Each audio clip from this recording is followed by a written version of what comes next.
코로나19 팬데믹이 지속되는 동안 예방접종은 많은 사람들의 생명을 구하는 데 큰 기여를 했지만 다른 한편으로는 오히려 접종자의 생명을 위협하는 부작용 때문에 적지 않은 논란을 가져오기도 했습니다. 역사적으로 보면 흔히 백신이라 불리는 예방접종은 영양 결핍과 취약한 생활 환경 등으로 면역력이 약하던 시절 각종 전염병으로부터 수많은 사람들의 생명을 구하는 데 결정적인 기여를 했습니다. 오늘날에도 세계보건기구가 매년 250만 명 이상의 어린이들의 죽음을 예방한다고 할 만큼 각종 감염병의 예방에 큰 역할을 하고 있는데, 예방접종은 코로나19의 예에서 보듯이 감염병의 예방 효과와 심각한 부작용이라는 두 얼굴을 가지고 있어 맞아야 할지 맞지 말아야 할지에 대해 많은 사람들을 고민하게 만들고 있습니다. 우리나라 사람으로 지난 2003년부터 세계보건기구의 사무총장을 지냈던 고 이종욱 박사는 23년 동안 세계보건기구에 근무하면서 소아마비를 비롯한 각종 감염병 백신의 보급에 크게 기여하여 백신의 황제로 불리기도 했습니다. 백신의 감염병 예방 효과를 이해하기 위해서는 우리 몸의 면역 시스템을 알아야 합니다.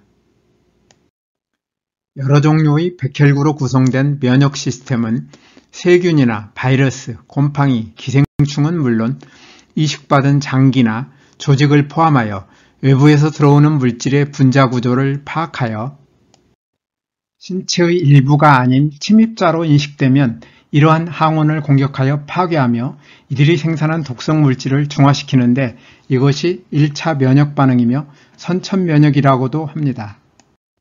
이러한 1차 면역 반응이 일어나는 동안 파괴한 항원을 오랫동안 기억하면서 쉽게 파괴할 수 있는 항체를 가진 면역세포가 만들어지는데 이러한 면역세포를 기억 B세포라 부릅니다.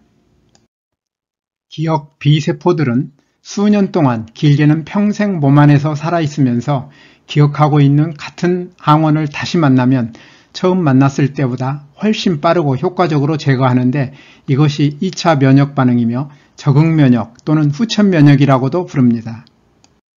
백신은 병원체의 자연 감염을 대신하여 항체를 가진 면역세포를 만들기 위해 사용하는 물질로 병원체에 자연 감염되었을 때와 유사한 1차 면역 반응을 이끌어내고 이때 생긴 항체의 2차 면역 반응을 질병의 예방에 이용합니다.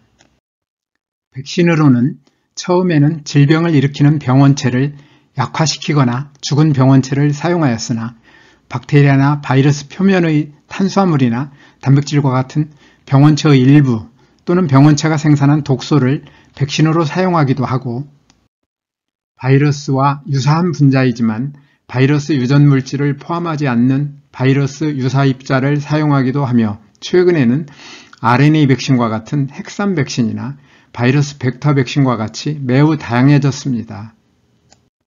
대체로 병원체의 종류와 백신의 종류에 따라 백신의 예방 효과와 부작용은 큰 차이가 있는데 백신 접종자의 입장에서는 백신의 예방 효과는 높고 부작용은 적은 백신을 선호할 수밖에 없으므로 백신을 개발하는 연구기관이나 기업은 코로나19 백신의 개발 과정에서 보았듯이 이 두 가지 특성을 충족하는 백신을 가능한 한 빨리 개발하기 위해 총력을 기울일 수밖에 없습니다.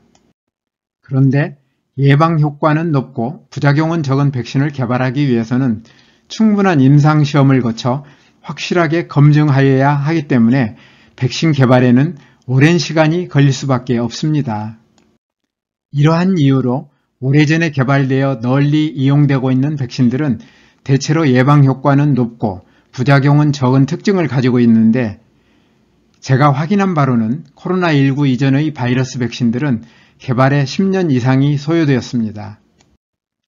안타깝게도 코로나19는 감염 속도가 매우 빠르고 치명률이 대단히 높았기 때문에 코로나19 백신은 지금까지 개발된 어떤 백신들보다도 긴박한 상황에서 서둘러 개발할 수밖에 없었고 이런 긴박한 상황 때문에 코로나19 백신은 충분한 임상시험을 거쳐 안전성이 확실하게 검증되지 않은 상태에서 서둘러 접종할 수밖에 없었고 예방효과를 높인 대가는 많은 부작용으로 나타났습니다.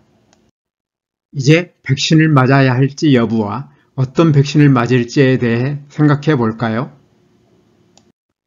예방접종은 인류를 수많은 감염병으로부터 지켜왔지만 부작용도 가지고 있는 것이 엄연한 현실이기 때문에 모든 백신을 거부하거나 아무 백신이나 모조리 맞는 극단적인 선택은 현명하지 못하며 백신의 특징을 확실하게 이해하고 예방 효과와 부작용을 정확하게 파악하여 백신 접종 여부와 접종할 경우 어떤 백신을 접종할 것인지를 선택해야 할 것입니다. 먼저 백신의 특징으로 반드시 기억해야 할 일은 백신 접종으로 생기는 항체는 같은 종류의 병원체에 대해서만 예방 효과가 있다는 점입니다.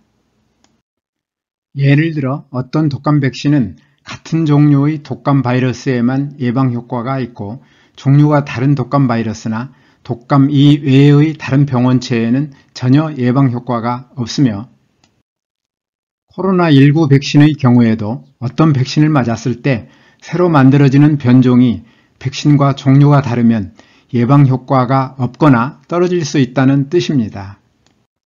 다음으로 백신의 예방 효과는 백신 접종을 받은 집단과 받지 않은 집단 사이에 질병에 걸리는 비율을 비교하여 산출하는 백신 유효성으로 측정할 수 있는데 100%인 경우는 없으며 항상 100%보다 작습니다.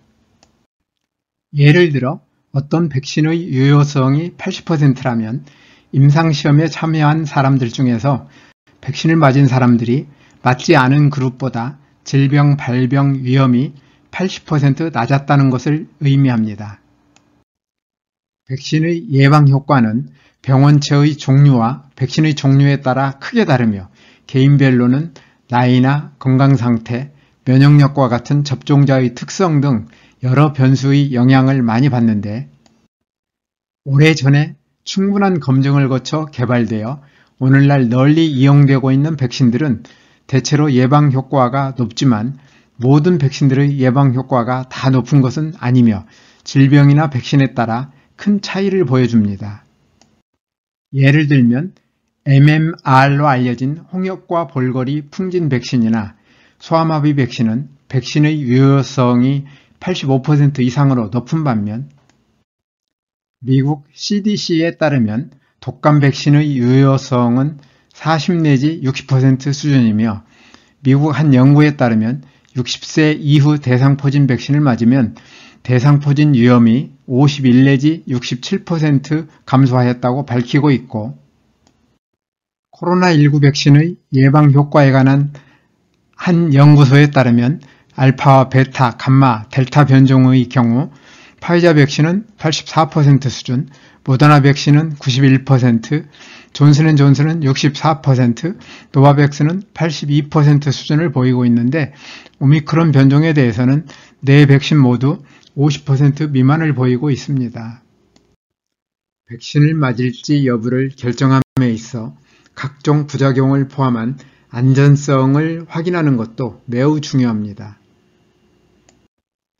미국의 CDC는 백신은 안전하다는 것이 공식적인 입장이고 WHO는 부작용의 대부분은 사소하고 일시적인 것이며 심각한 부작용은 극히 드물다고 말하고 있는데 오래전에 개발되어 널리 이용되고 있는 백신들은 대체로 부작용이 적지만 코로나19의 경우처럼 심각한 부작용으로 고생하거나 소중한 생명을 잃는 것도 적지 않게 보았습니다. 결론적으로 백신마다 예방 효과와 부작용이 다르고 개인별 특성도 다르므로 예방 효과가 주는 편익이 부작용이 주는 위험보다 크면 맞는 것이 좋고 작으면 맞지 않는 것이 좋습니다. 여기에서 백신별 예방 효과와 부작용을 판단함에 있어서는 국가기관이나 국제기구, 전문기관과 같은 공신력 있는 기관이 제공하는 정확한 정보를 활용하는 것이 바람직할 것입니다. 아울러 건강 상태와 면역력은 백신의 예방 효과를 높이고 부작용을 줄이는 데에도 매우 중요하며 백신을 맞지 않을 경우에도 감염병을 이기는 데 결정적인 역할을 하므로 예방접종의 여부와 관계없이 최상으로 유지하여야 하는데 모두가 자신의 건강 상태와 면역력을 최상으로 유지할 수 있도록 우리 몸 안의 최고 명의가 신바람나게 일할 수 있는 환경을 만들어주는 뉴스타트를 생활화할 필요가 있습니다. 뉴스타트 생활을 통하여 필요한 유전자가 잘 켜지면 건강 상태와 면역력이 최상의 상태를 유지하여 감염병의 예방과 치유에 큰 도움이 될 것입니다. 뉴스타트의 구체적인 방법에 대해서는 저희 다른 영상들을 참고해 주시면 감사하겠습니다. 오늘도 끝까지 영상을 시청해 주셔서 대단히 감사합니다. 늘 건강하시기를 기대하며 다음에 더 좋은 영상으로 찾아뵙겠습니다.